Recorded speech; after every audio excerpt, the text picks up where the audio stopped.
Hey class, today we are going to continue learning about the Seahawks, and I want you to follow along with me and trust me because there is a method to my madness on why we're learning this, and we're going to tie it together with primary sourcing tomorrow.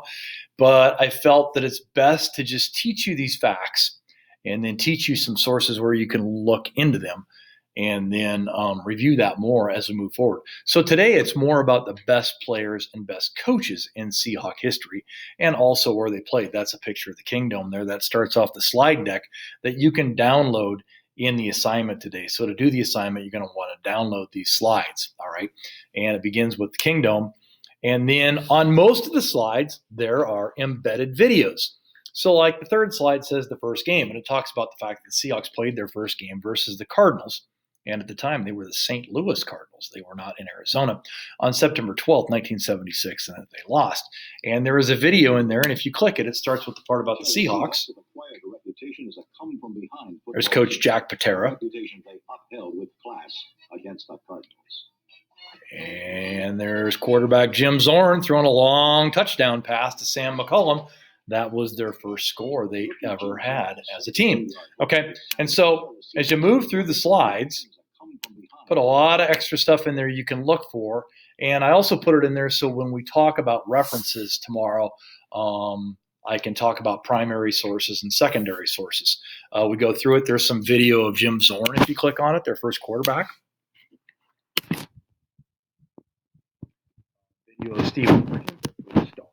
And then as we continue to move through the slides, talk about their seasons. There are some videos of a Monday Night Football game against the New York Jets.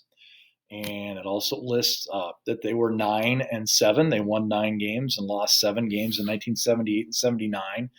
And I put these on here because tomorrow when we start talking about referencing primary sources and secondary sources, we can see this is actually a broadcast of Monday Night Football, and it shows Jim Zorn starting as quarterback. So when we say that he was their starting quarterback, we can use this video as a primary source. There it is. There's the video. There he is actually playing and starting. So we know, yes, indeed, he did start as their quarterback.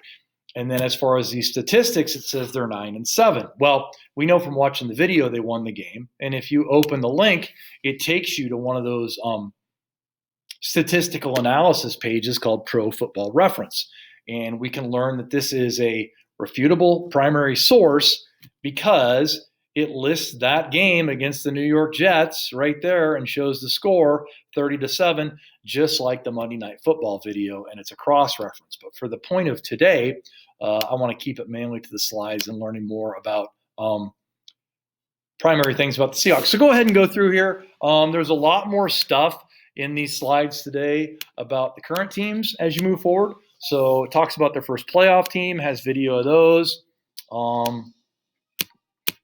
and so forth. If you get to a video later on and you click on it and it won't play,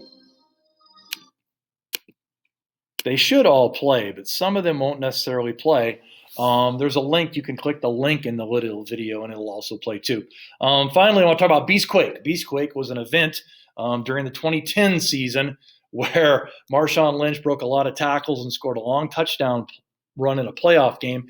It was so loud in the stadium that seismic activity, earthquake activity, was actually registered.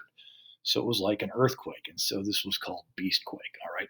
So go ahead. I'll review these slides in class a little bit with you guys as well. Watch a little of the video, and then you guys can finish the form and do that. It should be a pretty chill day. Tomorrow we'll pick up about the sources we used in here and learn more about the sources, and as we move forward in next week, we will tie these sources into new learning and make some comparisons in history and geography to the Seahawks using similar sources, okay? So if you have questions, hit me up, and good luck with today's assignment.